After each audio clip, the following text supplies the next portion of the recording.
할렐루야. 하나님께 영광 올려드립니다. 우리 옆 사람과 인사합시다. 오직 복음만이 참된 만족입니다. 미국의 신학자 라인홀드 니버라는 교수님이 이런 말 했습니다. 죄의 특징은 자만이다. 내가 할 수 있다라는 자만 속에서는 그 어떤 기쁨이 나오지 않는다. 하나님이 통치하고 다스리는 그 천국 복음, 하나님의 나라의 복음을 누릴 때만 진정한 기쁨을 우리가 누릴 수 있다. 오늘 그 하나님의 나라 천국 복음 다시 한 번 더 확인하시고 여러분들에게 기쁨의 이유가 발견되고 참된 기쁨이 회복되시기를 주의 이름으로 축원합니다. 첫 번째, 복음을 온전히 누리는 그리스도인입니다.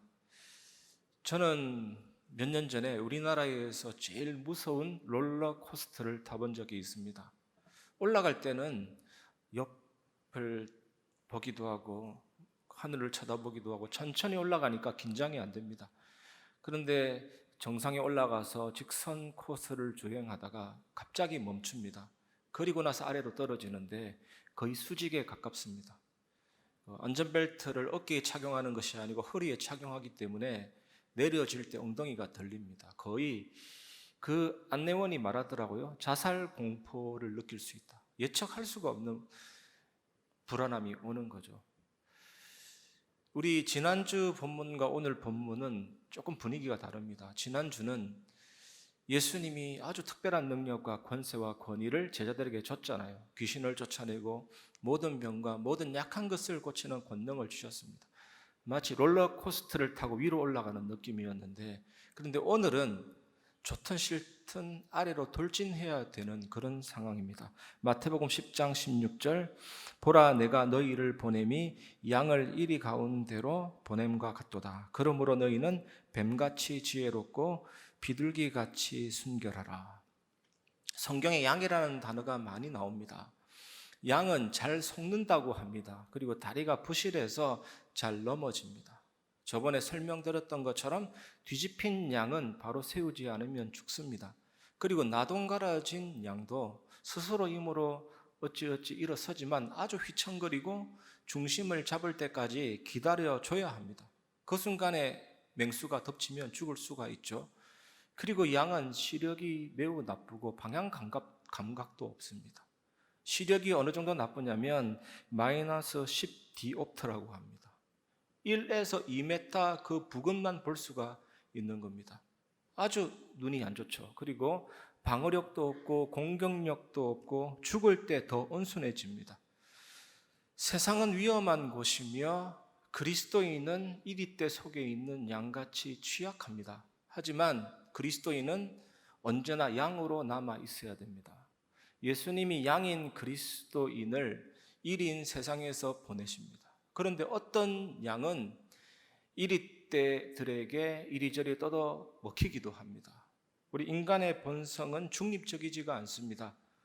언제나 죄 쪽으로 정욕적으로 육신은 기울어지게 되어 있고 세상에 속고 사탄에게 속고 이리저리 떠도 먹혀서 바닥에 내던져진 피투성이와 같고 영적으로 무기력해지고 무감각해져서 감각기관이 죽어서 코도 귀도 떨어져 나가는데도 모르는 문둥병 같이 되는 경우도 있습니다. 그리고 어떤 양은 이리 가운데 섞여서 살다 보니까 이리에게 물들어져 버려가지고 양인데 이리 가운데 물들어져 버려가지고 이리화된 경우도 있습니다. 탐심은 끊임없이 쾌락을 부추기고 쾌락은 중독입니다. 그래서 뇌신경학자가 연구했는데 중독자와 뇌와 범죄자의 뇌는 똑같다고 합니다. 쾌락은 인생을 파멸로 이끕니다. 그런데 어떤 양은 늑대를 파괴시키거나 죄압하기 위해서 보내진 것이 아니라 그 늑대들을 회심시키기 위해서 회개시키고 믿음 가지게 하고 변화시키기 위해서 나는 세상에 보내진 것이다. 그것을 잊지 않는 양이 있습니다. 이 복음의 본질은 본질 자체를 속을 완전히 바꿔서 전체를 바꾸는 속과 겉을 완전히 바꾸는 것이 복음의 특징입니다. 마태복음 13장 33절 또 비유로 말씀하시되 천국은 마치 여자가 가루 서말 속에 갖다 넣어 전부 부풀게 한 누룩과 같으니라. 누룩은 이스라엘에서 가장 쉽게 접할 수 있는 음식 재료입니다. 밀가루를 발효시킵니다. 누룩은 곰팡이, 미생물입니다. 작은 것을 크게 부풀게 하죠. 여기에 천국의 비밀이 또 들어 있습니다. 지난주 말씀드린 것처럼 이 볼펜으로 아주 가볍게 콕 찍은 크기의 겨자씨도 다 자라면 6에서 7m 되는 상록수로서 새들이 깃듭니다. 이게 뭡니까? 세상 속에 뚫고 들어가서 전체로 퍼져나가면서 다 살리는 것이 천국 복음입니다. 그런데 좀 전에 읽었던 본문 16절에 뱀이 나옵니다. 이 뱀은 창세기 3장에 아담을 넘어뜨린 뱀과 같은 이미지입니다. 숨어서 기다리다가 먹이를 잡아서 삼킵니다. 그리고 이 뱀은 먹잇감을 공격할 정확한 순간을 포착하고 정확하게 알고 덮칩니다. 뱀같이 지혜롭게 하라, 이 말은 분별력 있게 행하라는 뜻입니다. 요한일서 4장 1절, 사랑하는 자들아 영을 다 믿지 말고 오직 영들이 하나님께 속하였나 분별하라. 많은 거짓 선지자가 세상에 나왔습니다. 영이라고 하면 무조건 와 대단하다. 영이라고 하면 야, 저 사람은 내가 모르는 또 다른 세계를 체험했네. 무턱대고 다 수용하지 말라는 것입니다. 아무 영이나 믿지 말라. 영을 말한다고 해서 무조건 믿지 말라는 것이거든요. 그것이 하나님께로부터 나왔는지 시험하고 테스트하고 분별해서 믿으라는 것입니다. 여러분, 하나님께로부터 나오는 영이 있고 사탄에게서부터 나오는 영이 있습니다. 하나님께 속한 영이 있고 사탄에게 속한 영이 있습니다. 하나님께 속한 영은 선한 영이고 사탄에게 속한 영은 악한 영입니다. 하나님께로부터 나온 영의 특징은 하나님의 뜻대로 행합니다. 하나님의 구원과 심판을 이루는데 심부름을 합니다. 하나님은 온 우주 만물을 경영하시는 CEO, 경영자이십니다. 이 하나님께로부터 나온 영, 천군 천사들은 하나님을 섬기는 모성들이고 또 구원받은 상속자들을 섬기는 영입니다. 구원받은 하나님의 자녀는 천사들의 서비스와 봉사를 받을 수가 있습니다. 그런데 사탄에게서 나온 사탄의 영은 하나님을 대적합니다. 그리고 사람들을 미혹하고 파괴시키는 공작을 펼칩니다. 그리고 또 예수님은 비둘기같이 순결하라고 말씀하십니다. 이 순결이라는 단어는 불순물이 없는 순수한 상태를 말하거든요. 동기가 깨끗한 것을 말합니다. 여러분은 안 그렇겠지만 많은 분들이 병 낫는 목적으로 예수 믿고 경제 축복 얻는 목적으로 예수 믿다가 목적을 이루니까 느슨하게 되어서 나일론 신자가 되고 신앙을 버리는 경우가 참 많습니다. 목적 이루었기 때문에 더 이상 예수가 필요 없는 것이죠. 그리고 기복적인 신앙을 가진 분들은 응답이 없으면 실족합니다. 응답이 많으면 자랑합니다. 그거는 좋은 신앙이 아닙니다. 예수 믿는 이유가 뭡니까? 죽어서 천국 가는 것이 아니고 지금 천국이 임했습니다. 하나님의 통치, 하나님의 다스림이 임했습니다. 이것이 마태복음의 주제인 것입니다. 어떻게 이것이 가능합니까? 여러분, 성도라도 염려에 빠지면 마음이 둔해집니다. 염려라는 단어가 헬라어로 메림나오, 나뉘어지다, 분열되다. 정신병원에 가서 시달리는 사람만 문제가 있는 것은 아닙니다. 우리가 염려에 빠지면 우리도 분열증이나 나뉘어지는 그런 고통이 오는 것입니다. 영적으로 무감각해지고 무기력해지고 피곤해지고 지루해지고 그래서 영적인 생활을 하기 싫어지는 것입니다. 말씀에 민첩하게 반응하지 못하게 됩니다. 사명은 고사하고 이방인처럼 살 수도 있습니다. 저도 청년 때 한번 이 경험이 있었습니다. 염려에 빠져버리니까 모든 걸 하기 싫은 거죠. 예배도 싫고 말씀도 싫고 기도도 싫고 그냥 처져서 그냥 엎어져 있는 것이죠. 그러다가 하나님 자녀니까 응답은 오더라고요. 하나님 자녀니까 응답은 오는데 그 응답을 받는 과정은 고통인 것이죠. 그래서 깨달았습니다. 우리가 조금만 말씀 속으로 기도 속으로 들어가면 성령께서 나를 다스리고 충만함을 주십니다. 그 속에서 받는 응답이 진짜 응답이죠. 성령 충만함이 임하면 말씀을 잘 이해하게 되고, 말씀을 잘 이해하게 되면 하나님의 뜻과 계획과 시간표를 알게 되고 성령으로 충만해집니다. 골로새서 3장 16절, 그리스도의 말씀이 너희 속에 풍성히 거하여 모든 지혜로 피차 가르치며 권면하고 시와 찬송과 신령한 노래를 부르며 감사하는 마음으로 하나님을 찬양하고. 보십시오. 그리스도의 말씀이 풍성하고 성령이 충만하면 지혜가 생깁니다. 지혜가 생길 뿐만 아니라 순결함, 동기가 점점점 깨끗하게 됩니다. 그리고 이번 주간 우리가 두 번째로 붙잡아야 될 메시지는 하나님의 통치와 다스림을 받는 그리스도인입니다. 마태복음 10장 17절, 사람들을 삼가라. 그들이 너희를 공회에 넘겨주겠고 그들의 회당에서 채찍질하리라. 이제 늑대가 어떻게 공격할 것인지 예수님이 설명하십니다. 유대인들, 늑대들은 제자들을 법정에 기소하고 회당에서 채찍질할 것이라고 예수님이 말씀하십니다. 마태복음 10장 18절, 또 너희가 나로 말미암아 총독들과 임금들 앞에 끌려가리니 이는 그들과 이방인들에게 증거가 되게 하려 하심이라. 유대인들은 총독과 임금에게 상소했는데 로마의 권력자만이 사형을 집행할 수 있었기 때문입니다. 이게 뭡니까? 이처럼 그리스도인들은 세상에서 반대에 부딪힐 수 있다. 우리가 적당히 얘기하면 반대 안 부딪힙니다. 그거는 옳은 신앙이 아닙니다.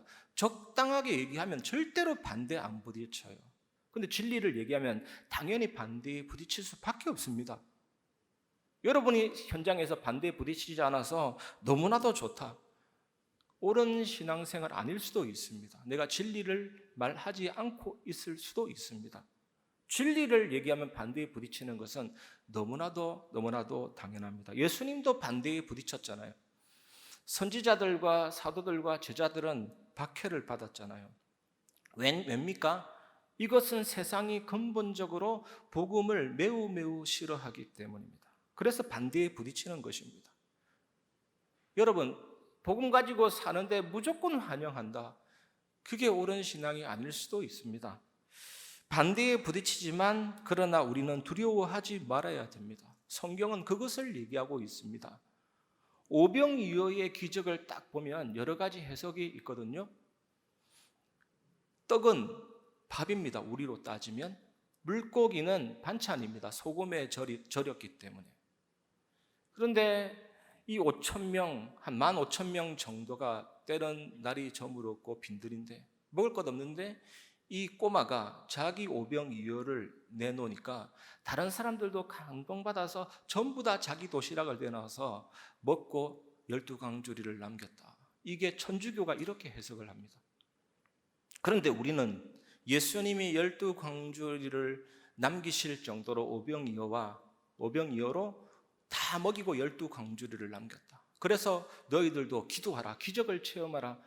이것도 좋은 해석이 아닙니다. 기복적인 해석입니다. 오병이어의 기적의 핵심은 먹고 사는 것이 문제가 아니다.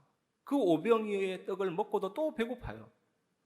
그 떡을 먹고도 계속 배고프기 때문에 나는 생명의 떡이다, 나는 생명의 음료다, 나를 먹는 자는 결코 줄이지 않는다, 결코 목마르지 않는다. 그 천국 복음, 하나님 나라의 복음을 설명하는 겁니다. 나사로를 살린 것도 죽고 사는 것이 문제가 아니다라는 거거든요. 나사로가 살아났지만 어느 정도 살다가 또 죽었잖아요. 그래서 나는 부활이요 생명이니 나를 믿는 자는 죽어도 살겠고 살아서 나를 믿는 자는 영원히 죽지 아니하리라. 그 천국 복음, 하나님의 나라의 복음을 설명하는 겁니다.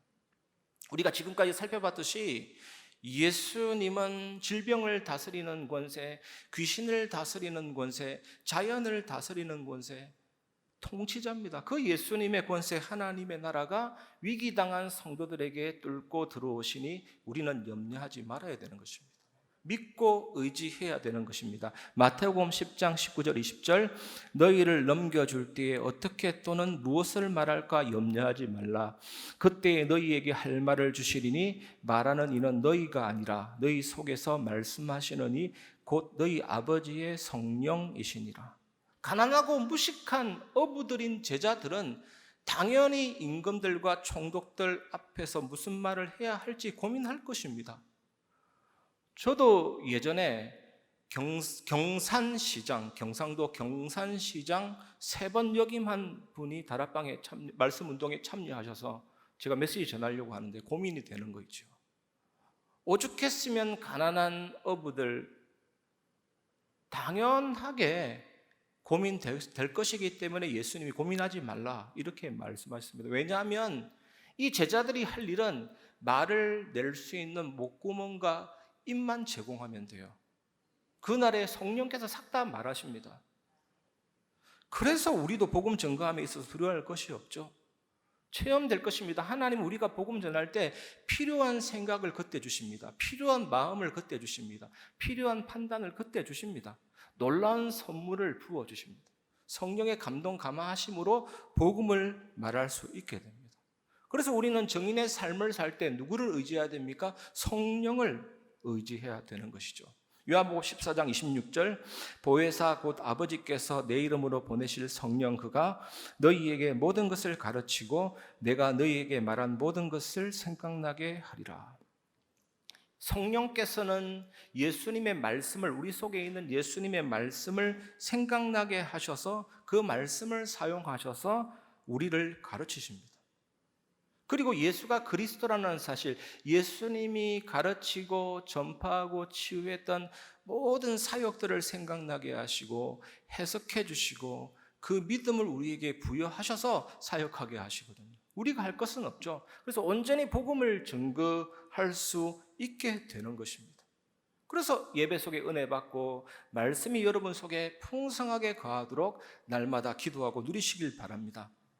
스코틀랜드에 알프러스 목사님이 계셨습니다. 유명한 설교자입니다. 근데 설교 시간이 됐는데 목사님이 안 와요. 그래서 그 교회 중직자가 당회장실에 딱 갔는데 이 목사님이 누군가에게 사정을 하더래요. 사정. 그래서 이 중직자가 누가 있는가 싶어서 기다리고 있다가 그래도 안 나오길래 문틈을 쳐다봤더니 하나님께 계속 사정하는 거예요. 하나님이 안 나가시면 나는 절대로 안 나갑니다.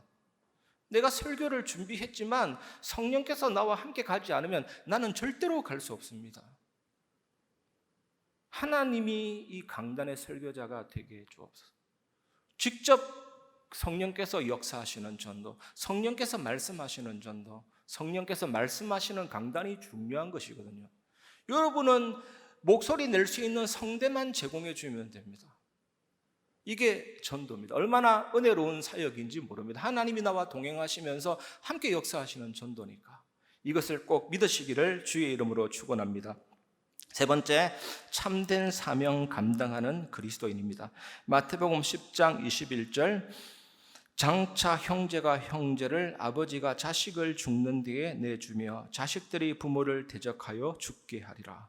예수님 당시 친족들에 의해서 순교당하는 경우는 거의 없었습니다. 예수님의 12제자들도 가족들에 의해서 순교당하지 않았습니다. 그런데 이 말씀은 앞으로 일어날 일에 대해서 미리 말씀하신 거거든요. 요즘은 많이 일어납니다. 무슬림권에서 명예가족 살인이 일어나잖아요. 아버지가 자녀를 죽이고 막 그러잖아요. 그러면 이 말씀을 어떻게 적용해 볼 수 있겠습니까? 그리스도인은 복음 때문에 가족들에 의해서 반대에 부딪힐 수도 있다는 거거든요. 그때 우리가 어떻게 해야 될 것이냐? 로마 황제 중에 트리아누스 황제라는 황제가 있었는데 이때 기독교 박해가 최고조였습니다. 최절정이었습니다. 살인자도 흉악한 범죄자도 기독교인만 아니면 극형을 면제해 주셨습니다. 면제했습니다. 예수 믿는 자체가 최고의 흉악범이에요. 최고의 살인마예요. 최고의 범죄자예요. 비두니아 총독인 플루니라는 사람이 있는데 예수 믿는 여신도 2명을 잡아서 극심한 고문을 했는데도 죄가 안 나와요. 그래서 플루니가 자기 부하 2명을 카타콤에다가 잠입시켰습니다. 취재해서 리포트 작성해서 황제에게 보고하려고 잠입했는데 그 어떤 죄도 나오지 않습니다. 그런데 한 가지 특징이 나왔어요. 이들은 서로 사랑하는 거예요. 그리스도의 사랑으로. 특히 박해자를 위해서 기도하고 사랑하고 트리아누스 황제를 위해서 기도하고 눈물로 기도하고 사랑하고 그걸 보고한 겁니다. 이 카타콤의 벽에 보면 이런 글씨가 있었다고 합니다. 우리는 서로 사랑함으로 여기에서 천국을 누린다. 여러분, 반대가 일어날 때, 박해가 일어날 때 물론 흑암의 역사가 있습니다. 사단을 꺾어야 되지만 진짜 가족 구원을 위해서라면 여러분 정말 그 가족을 사랑하고 그 영혼을 위해서 기도하고 기다리면 반드시 때가 옵니다. 우리 교회 모든 성도 가족들에게 참된 구원의 역사가 일어나기를 주의 이름으로 축원합니다. 마태복음 10장 22절 또 너희가 내 이름으로 말미암아 모든 사람에게 미움을 받을 것이나 끝까지 견디는 자는 구원을 얻으리라. 시간이 갈수록 복음에 대해서 반감이나 혐오감을 느끼는 사람들이 많아지고 있습니다. 죄에 대해서 얘기하면 싫어합니다. 지옥과 사탄에 대해서 얘기하면 싫어합니다. 몇 년 전 다락방 말씀 운동 현장이었는데 죄 꺼내니까 아예 안 나오는 거죠. 그런 사람도 있습니다. 조선시대 임금 앞에 가장 심한 죄는 반역죄잖아요. 반역죄 저지르면 능지처참해서 시체를 조각조각 내서 온 나라에 돌려서 일벌백계로 다스리고 삼족을 멸하고, 평상시 군대에서 항명하면 징역 3년 정도 나오지만 전쟁 때 항명하면 사형이잖아요. 이 원죄라는 것은 하나님을 향한 불신앙, 반역, 항명이거든요. 하나님이 용서해 주시지 않으면 구원의 길이 없는 것입니다. 조선시대 임금 중에 좀 용서해 줬다 이런 아름다운 일화가 있으면 좋겠는데 한 명도 없어요. 인조라는 임금은 아들 죽이고 며느리 죽이고 손자까지 죽이고 왕자리 빼앗길까 봐 그런 욕심 덩어리잖아요. 이 사탄이 우리 인간에게 심은 그 원죄의 가장 핵심을 말하라 그러면 교만입니다. 사탄이 이빨 달고 구미호처럼 나타나서 확 하는 것은 학급 전략이죠. 진짜 인간을 넘어뜨리려면 교만하게 만듭니다. 돈 주고 명예 주고 권력 주고. 아니 돈 권력 다 있는 사람은요 하나님 별로 아쉽지 않습니다. 천국 지옥 아쉽지 않습니다. 지금이 천국이기 때문에. 억만장자 아쉽지 않습니다. 그래서 예수님이 부자가 천국 가는 것은 낙타가 바늘 구멍 통과하는 것보다 더 어렵다. 그 아담에게 교만을 심었죠. 하나님을 왕으로 섬기지 마라. 하나님께 선악을 판단받지 말고 네가 스스로 선악을 판단해라. 지배당하지 말고 네가 지배자가 되라. 네가 하나님이 되라. 그 교만과 거역과 불순종으로 인해서 하나님을 떠나버려서 죄의 지배당하고 마귀 자녀, 마귀종, 정신문제, 육신문제 죽고 영원한 사망에 이르게 된 것입니다. 예비된 사람은 이 말이 은혜되지만 준비되지 않는 사람은요 굉장하게 열받습니다. 열받는 데가 아니라 빡침. 이게 딱 오죠. 뭐라고? 난 죄 지은 적 없는데? 나는 깨끗한데 이렇게 생각한다니까요. 그래서 이 문제를 해결하는 것이 복음입니다. 예수님의 죽으심, 예수님의 부활. 그 죽음은 우리의 죄를 사하신 죽음, 우리의 저주를 완전 제거하신 죽음, 그동안 사단에게 지배당했던 모든 영향과 결과들을 다 추방시키는 죽음이잖아요. 레위기 16장 10절에 보면 대속죄일날 염소 한 마리를 선택해서 무인지경 광야로 보냅니다. 보낼 때 안수합니다. 그 염소에다가 모든 죄를 다 담아서, 모든 저주를 다 담아서, 사단에게 이용당했던 모든 영향과 결과를 다 담아서 떠나보냅니다. 그게 아사셀 염소인데, 아사셀이라는 단어가 떠나보내다, 완전 제거하다, 추방하다, 멀리 보내버리는 겁니다. 어떤 경우는 예루살렘에서 12km 떨어진 산을 아사셀 산으로 지정해서 그 염소를 떨어뜨려서 죽입니다. 완전히 끝내버리는 사건. 예수님의 죽음, 예수님의 부활, 그게 복음이거든요. 우리의 모든 죄를 해결하시고 모든 저주를 완전 제거하시고 사단에게 영향받고 유혹받았던 모든 것들을 추방시키는 사건이 십자가 사건입니다. 그 예수님을 우리가 믿을 때 성령께서 내주하시고 인도하시고 역사하시잖아요. 그러나 이런 이야기는 준비되지 않은 사람이 세상이 들으면 싫습니다. 그런 얘기하는 사람을 미워합니다. 반대합니다. 세상은. 방주 안에 머무른 노아 가족들이 구원을 얻었듯이 죽은 나뭇가지라도 본체 나뭇가지에 딱 나무에 붙이면 진액으로 살아나듯이 아무리 비가 내려도 이 종이를 텃밭통 안에 넣어서 잘 밀봉하면 그 종이가 젖지 않듯이 풍랑을 만나도 예수님이 선양되시면 바다가 잔잔해지고 자연이 다스려지고 예수님의 그 다스리는 통치, 그 능력, 하나님의 나라 천국 복음 안에 끝까지 머무르고 있으면 구원 얻고 승리를 누리고 영원한 응답을 누릴 수 있는 것입니다. 오늘 이렇게 롤러코스터 위로 올라가다 이제 아래로 떨어질 찰나의 그 순간에 불안한 제자들에게 예수님이 위로를 하는 것입니다. 꼭 명심하시기 바랍니다. 예수님이 그리스도잖아요. 마태복음에 보면 되게 놀랍습니다. 그 눈먼 자를 고쳤다는 것은 시력, 귀먼 자를 고쳤다는 것은 청력, 중풍병자를 고쳤다는 것은 활동력, 문둥병자는 사회로 격리된 사람인데 공동체성을 회복하고 죽음까지. 예수님은 인간이 살 때 오는 모든 문제들을 다 정복하고 치료하시는 그 하나님의 나라의 복음의 주인공으로 오셨다는 거예요. 이 예수님이 내 삶에 뚫고 들어오면, 나의 위기 가운데, 반감 가운데, 혐오 상황 속에 뚫고 들어오면 그 상황을 통치하고 다스리고 제압하십니다. 그 하나님의 통치, 다스림, 천국 복음이 반대에 부딪힌 상황에 뚫고 들어오셔서 역사하신다.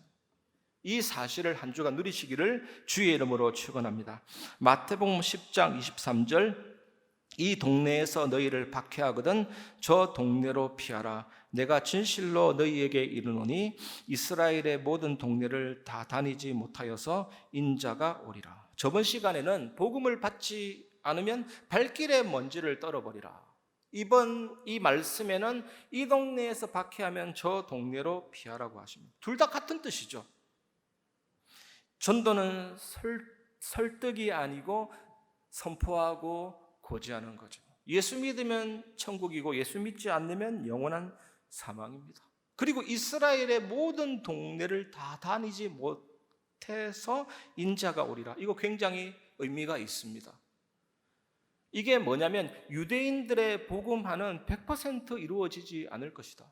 단 몇 사람 소수만은 구원을 받게 될 것이다. 왜냐하면 이스라엘이라는 동네가 경기도 강원도만한 땅덩어리인데 그 동네를 다 다니지 못해서 인자가 오리라. 다 다녀야 할 텐데 다 다니지 못해서 인자가 오리라 그랬잖아요. 유대인 복음화가 100% 이루어지지 않는다는 거거든요. 그리고 한편 우리가 생각해 볼 것은 우리가 다 다녀야 세계 복음화가 임합니까? 물론 다 다녀야 되겠지만 진짜 땅끝은 어디입니까? 이스라엘 그 좁은 동네도 다 다니지 못해서 인자가 오리라 했는데 정말 여러분이 있는 곳이 땅끝입니다. 직진으로 달려가다 보면 결국 나를 만납니다. 그곳에서 정말 언약 잡고 현장 살리는 증인 되시기를 주의 이름으로 축원합니다. 또 한 가지 의미는 이스라엘 좁은 동네를 다 다니지 못해서 인자가 오리라는 말은 또 이것도 뭡니까? 예수님 오심이 임박했다 있잖아요. 주님이 곧 오신다라는 거죠. 우리가 믿는 이 하나님의 나라의 복음의 특징이 뭡니까? 천국과 종말이 이미 왔습니다. 하지만 천국과 종말의 완성은 아직 오지 않았거든요. 그래서 우리는 이미와 아직 사이에 딱 있는 것입니다. 이미 종말과 천국이 왔다니까요.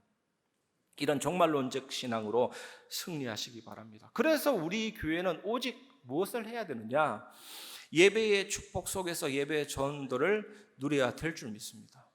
예수님이 성천하심으로 예수님의 지상 사역은 종결되었습니다. 이제는 성령의 사역이 시작이 되었습니다. 전도와 선교의 주체는 성령이시죠. 이제는 이 성령께서 예배의 은혜 받는 사람을 통해서 이제는 전도 운동을 회복하십니다. 이 전도라는 것은 종합적인 축복입니다. 나에게 전도의 삶이 이루어진다는 것은 하나님의 능력이 이제는 임하고 있다. 그래서 사도행전은 전도행전, 성령행전, 교회행전, 예배행전이죠. 이 성삼위 하나님께서 그리스도를 통해서 내 안에 내주하여서 사시고 계십니다. 이 성삼위 하나님께서 그리스도를 통해서 내 안에 입주하여 살고 계십니다. 여러분, 좋은 곳에 갈 때, 입주할 때 얼마나 기쁩니까? 기쁨으로 우리 속에 들어와서 살고 계시죠. 이 사실을 믿으면 하나님이 내게 주신 형상과 영혼과 삶이 살아나고, 또 하나님은 시간 속에 계시지만 시간을 초월하고, 공간 속에 계시지만 공간을 초월하고 전지전능하십니다. 이 사실을 믿고 기도할 때 목회자와 중직자와 후대 살리고, 다민족과 병든 자와 후대를 살릴 수 있습니다. 흔들리지 않는 절대 망대가 되어집니다. 우리 수요 예배 때도 서론에 말씀드렸듯이 패트릭 존스톤이라는 목사님이 이런 말을 했습니다. 내가 일하면 내가 일하는 것이지만 내가 기도하면 하나님이 일하신다. 얼마나 멋진 말인지 제 사무실에 딱 적어놓고 항상 각인하거든요. 기도하면 하나님이 일하신다.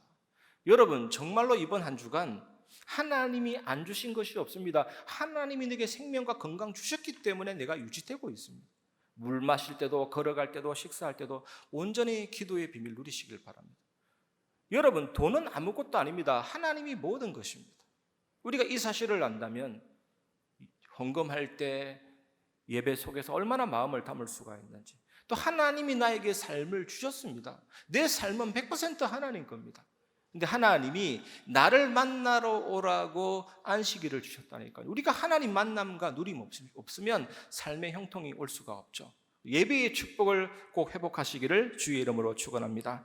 결론을 말씀드리겠습니다. 첫 번째, 말씀을 내 안에 담기입니다. 우리의 의식은 5%밖에 안 됩니다. 각인된 상처와 좌절이 95%입니다. 빙산의 일각처럼 뿌리가 더 큽니다. 약간 드러난 것이 우리의 의식입니다. 각인된 것들이 우리를 조종합니다. 여러분, 삶을 살면서 때로는 이상하게 불편하다 했는 것은 각인된 것 때문이거든요. 내 생각, 상처와 좌절이 싹 사라지고 말씀이 자리 잡도록, 말씀이 전인격화되도록 말씀 묵상 속으로 들어가시기 바랍니다. 이렇게 되면 생각이 지워지고 그 생각에서 나의 생각이 나오고 이제 말씀의 렌즈로 모든 것을 볼 수가 있습니다. 두 번째, 하나님과의 대화입니다. 이렇게 되면 말씀이 내 안에 담아지면 그 말씀을 가지고 내 안에 있는 성령께서 그 말씀을 생각나게 하고 그것으로 가르치거든요. 이게 뭡니까? 말씀이 생각나기 때문에 하나님과의 대화가 가능해집니다. 그러면 요한복음 14장 27절, 평안을 너희에게 끼치노니 곧 나의 평안을 너희에게 주노라. 내가 너희에게 주는 것은 세상이 주는 것과 같지 아니하니라. 너희는 마음에 근심하지도 말고 두려워하지도 말라. 말씀이 내 안에 담기고 내 안에 담긴 그 말씀을 가지고 성령께서 나를 가르치는 하나님과의 대화가 벌어지면 하나님 주시는 절대 평안함이 임하게 됩니다. 동남풍이 불든지 서북풍이 불든지 그 어떤 상황 가운데서도 절대 평안함이 딱 임하게 됩니다. 이 천국의 절대 평안함을 한 주간 누리시기 바랍니다. 그러면 세 번째 뭐가 오느냐? 아무것도 문제가 되지 않는 삶이 회복됩니다. 야고보서 1장 2절, 내 형제들아 너희가 여러 가지 시험을 당하거든 온전히 기쁘게 여기라. 어떤 것도 문제가 되지 않기 때문에 온전히 기쁘게 여겨지는 온전한 기쁨이 내 안에 충만해지게 되는 것입니다. 삶이 달라집니다. 여유로워지고 힘이 있어지고 성령 충만함으로 제대로 현장살이는 정인으로 하나님이 세워주십니다. 이번 한 주간 이것을 누리시고 승리하시기를 주의 이름으로 축원합니다. 참된 만족 되시는 복음 꼭 기억하시면서 이번 한 주간 승리하시기를 바랍니다. 주님 한 분만으로 찬양 부르고 말씀을 마무리하겠습니다.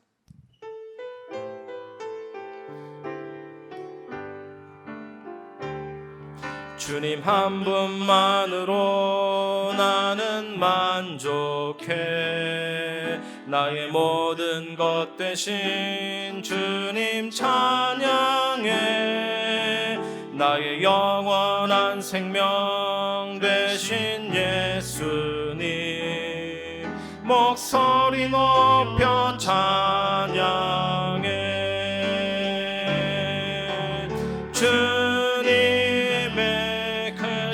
사랑 찬양해. 나의 힘과 능력이 되신 주 나의 모든 삶 변화되었네. 크신 주 한 번 더 주님 한 번만으로 나는 만족해. 주님 한 분만으로 나는 만족해. 나의 모든 것 되신 주님 찬양해. 나의 영원한 생명 되신 예수님 목소리 높여 찬양해. 주님의 크신 사랑, 주님의 크신 사랑 찬양해.